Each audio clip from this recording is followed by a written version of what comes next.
Welcome to the Deep Dive. Today we are tackling something that can feel like a real stumbling block in English. Phrasal verbs. Mhm. Those little word combinations where the meaning can sometimes seem totally out of left field, Yeah, completely like honest. take off, for Yep. instance. It can mean removing your sweater, right? Right. Or a plane leaving the runway, or even a business suddenly doing really well. Exactly, and they all use the same 2 words. And then you've got things like put up with, which might mean tolerating your, I don't know, noisy neighbors, Uh-huh. or it could mean hanging decorations. It's quite different. It's enough to make you wonder if there's any rhyme or reason to it all. You've absolutely hit the nail on the head there. The apparent randomness, well, that's exactly why many learners find phrasal verbs so challenging. I mean, Yeah. they're everywhere in spoken English. They give it that natural flow, but when you try to, analyze them piece by piece, the logic often seems to just Yeah. vanish. It does. So for you listening right now, our mission, our goal in this deep dive is really to move beyond just memorizing endless lists. That's just exhausting. Yeah, and not very effective usually. We want to try and uncover the hidden logic that actually, well, often does exist within phrasal verbs, and maybe even arm you with a simple way to make educated guesses about their meaning, Mm. so you can feel a bit more confident, maybe less overwhelmed. Precisely. And by the time we're done, hopefully, you'll not only understand the 3 sort of fundamental types of phrasal verbs, Okay. but also begin to grasp the underlying sense in even the most puzzling, the idiomatic ones. Plus, you'll have a practical strategy to start deciphering their meanings. Good. Hopefully, the next time you hear, say, turn on versus turn off, you'll feel a sense of clarity rather than confusion. Okay, let's dive in. And so the first thing to realize is that, yeah, phrasal verbs aren't all created equal. No, definitely not. We can generally group them into 3 main categories. The first one, and thankfully the easiest to wrap your head around, are literal phrasal verbs. Right. Straightforward ones. These pretty much do exactly what the individual words suggest. Think about sit down. Hmm? You do the action of sitting, and you move in a downward direction. Yeah. Simple as that, right? Exactly. Or go away. You move. Yeah. And you move, well, away. Yeah. Go away. Makes sense. That's a great way to put it. With these literal phrasal verbs, the meaning is just a straightforward combination of the verb and the particle. There's no hidden metaphorical layer you need to decode. Uh-huh. For you, the listener, these are probably the ones that already feel quite intuitive. Okay, then we step into a slightly more nuanced area, but still often understandable, semi-literal phrasal verbs. Mm-hmm. The kind of logical ones. Yeah, kind of logical. With these, the meaning can be, well, partially figured out from the words, even if it's not a direct 1 plus 1 equation, Mm-hmm. like turn on a light, for example. Right. Turn Yeah. suggests maybe a rotation. Yeah, like a switch or a knob. Yeah. And on implies activation or a state of being active. So you can kind of deduce that it means to rotate something to make the light active. Exactly. What's interesting here is that there's a logical thread, definitely, but it requires a little more interpretation than the purely literal ones. Okay. Pick up a package is another good example, maybe. Yeah.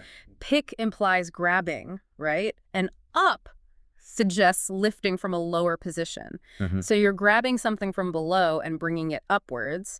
It's maybe not immediately obvious if you've never heard it before, but the direction and action implied by the parts give you a clue. Right. It's like your brain is doing a bit of intuitive decoding there, even if you haven't, consciously learned the phrase. Okay, that makes sense. And that leads us to the category that often feels like, Yeah. well, like a linguistic minefield. Idiomatic phrasal verbs. Ah, yes. The pure chaos zone for many learners. Well, totally. Yeah. These are the ones where the meaning has really strayed far from the literal meanings of the individual words. It's like the whole thing is something completely different from the sum of its parts. Consider run into someone. Right. It doesn't mean you physically collided with them. Hopefully Yeah. not. Hopefully not, no. It just means you met them unexpectedly. Exactly. Or what about give up?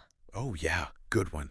That means to surrender or stop trying. There's no actual act of giving involved in the literal sense, is there? No, not at all. Exactly. Over time, these combinations have just developed these figurative meanings that are specific to the phrase itself. Mhm. The individual words have largely lost their original significance in that particular pairing. And this is where a lot of the learning curve for English speakers really comes in. Definitely. And to really illustrate how these idiomatic ones can trip us up, Hmm. we actually had a listener share a perfect example. Oh, yeah. Yeah, at Phrasal Fail on social media wrote in saying, I told my boss I'll look up the report. He thought I meant admire it. Oh, no. Yeah, not research it. That perfectly shows how these can lead to some pretty awkward misunderstandings. That's a fantastic real-world example. It really highlights how crucial context is, doesn't it? Totally. I mean, the literal meaning of look up could certainly involve directing your gaze upwards, admiring something on a shelf, perhaps. Yeah. But in the context of information, like a report, it takes on that completely different idiomatic meaning of searching for something, researching it. Okay, so we've established that idiomatic phrasal verbs can feel like pure chaos. But here's where it gets really interesting, I think. Mm-hmm. Even these seemingly random combinations often have underlying tendencies, maybe patterns, related to the little word that comes after the verb, the particle. Yes, this is such a key point to grasp. While it's definitely not a foolproof rulebook, understanding the general leanings, the sort of flavor of these particles, can give you a real advantage in figuring out meanings. Okay, so let's take the particle up, for instance. You see up a lot. You do. And quite often it seems up suggests a sense of completion or maybe increase. That's a very common association, yes. Think about drink up. Right, finish your drink. Exactly, finish it entirely. Or cheer up. That means become happier, so an increase in your level of cheerfulness. Okay, that makes sense for drink up, cheer up. But what about something like throw up? Does that fit the same idea? Ah, that's a sharp question.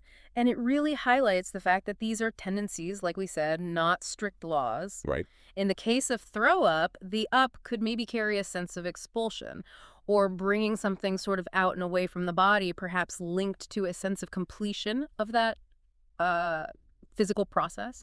Okay. I can sort of see that. What's fascinating is how one simple particle can have these subtle shifts in meaning depending on the verb it pairs with. It's not always about increase or completion in a positive way. Interesting. Okay, what about off? I feel like I see that one quite a bit too. You're right, off is another very common one, and off frequently carries a sense of separation or stopping. Preparation or stopping. Okay. Yeah, like take off, when talking about removing clothes, implies separation. Right, separating clothes from your body.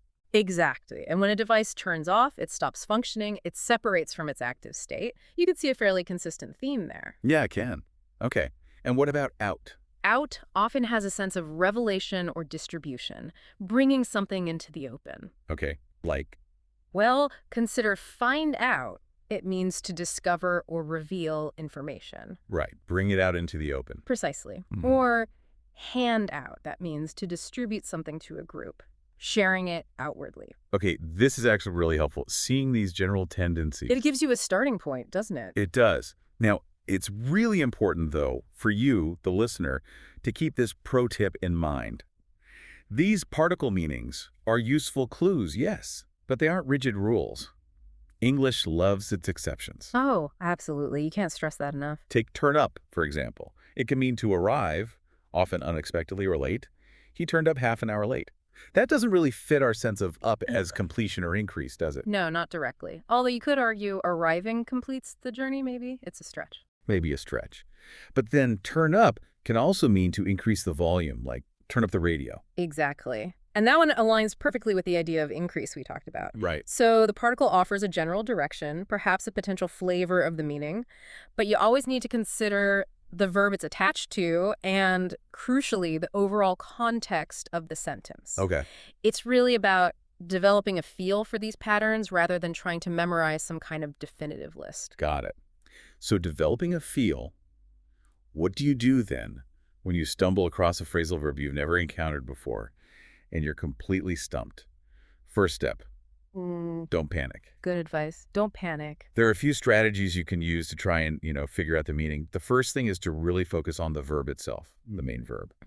That often provides a core idea of the action that's happening. Yeah, that's a great starting point. For instance, if you see take off, the verb take itself suggests some kind of removal or perhaps a starting action. Oh. If you see put off, the verb put might suggest delaying or postponing, like putting something aside for later. Even if the off part doesn't immediately clarify why, it gives you a foundational idea to work with. Right, a core meaning. Yeah. The second really crucial thing is to pay close attention to the context, the surrounding words. Absolutely vital. Context is king, really. We mentioned it before, But think back to she turned down the offer.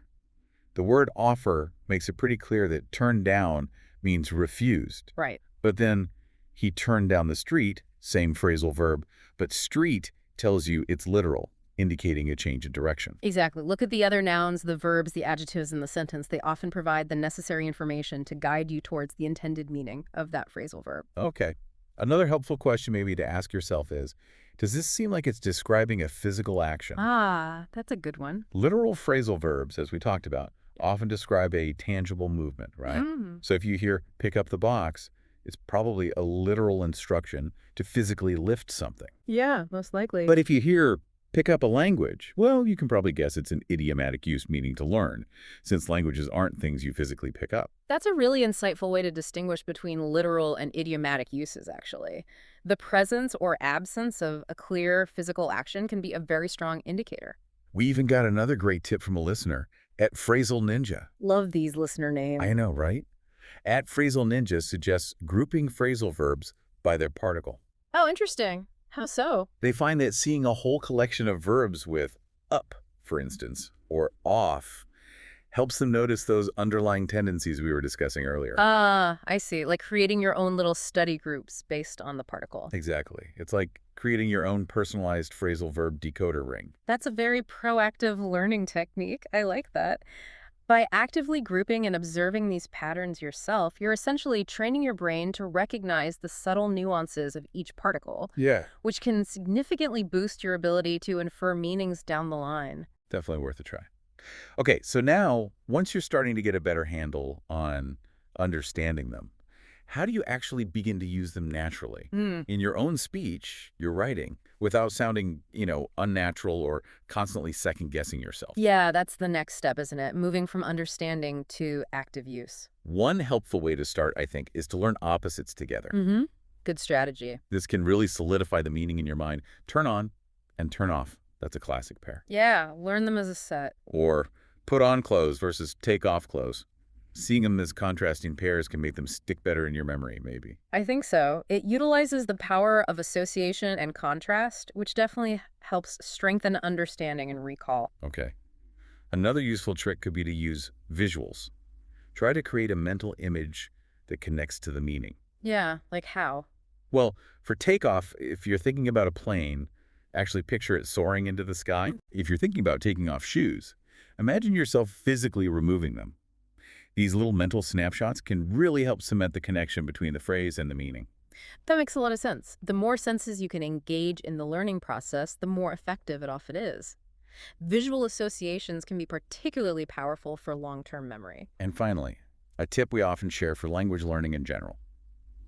Pay attention to how native speakers use them. Immersion is absolutely key. Cannot overstate this. Listen closely to the phrasal verbs used in TV shows, movies, podcasts, any authentic English you encounter. Don't just let it wash over you. Right. Be an active listener. Yeah, actively make a mental note of the phrasal verbs you hear and try to understand their meaning from the context. Exactly. By observing how native speakers naturally weave phrasal verbs into their everyday language, you'll develop a much better feel for their nuances and, importantly, when it's appropriate to use them yourself. Okay. Before we wrap up, maybe we should touch on a couple of common mistakes to be aware of. Yeah, good idea. There are a few recurring ones. One frequent error is with the form of the verb that follows certain prepositions within phrasal verbs. For example, you might hear someone say, "I look forward to meet you," Hear that quite a bit. which isn't quite right. After to, when it functions as a preposition in phrases like look forward to or get used to, you actually need the ing form of the verb. Right. The gerund form. So it should be, "I look forward to meeting you." That's a really common grammatical point that often trips people up, especially with these phrasal verbs that happen to end in a preposition like to. Yeah. Another thing people often wonder about is where to put the particle, the up, off, on bit when there's an object in the sentence. Ah, particle placement. For example, you can correctly say both. She turned up the radio and she turned the radio up. Both work. They do. Both are grammatically correct. But often, the second one, where the particle comes after the object, she turned the radio up, tends to sound a bit more natural, maybe, especially Yeah. with shorter objects. That's generally true, yeah. The rules governing particle placement can be a bit intricate, but a good general rule of thumb is that if the object is a pronoun like it or them or him, the particle almost always has to come after it. Oh, right. So you'd say, turn it up, never turn up it. Exactly. Turn it up, pick them up, look it up. The pronoun goes in the middle. Good tip. And one last pro tip, Mm-hmm. perhaps for those who sometimes need to write in a more formal style, like academic writing or formal business emails. Mm-hmm. Often you can actually replace phrasal verbs with more formal single-word equivalents. Yeah, that's a useful strategy for adjusting your register. So instead of find out, you could use discover. Right. Or instead of put up with, you could use tolerate. Exactly. This can just add a level of formality to your writing when it's needed. It's a good tool to have in your toolkit, definitely.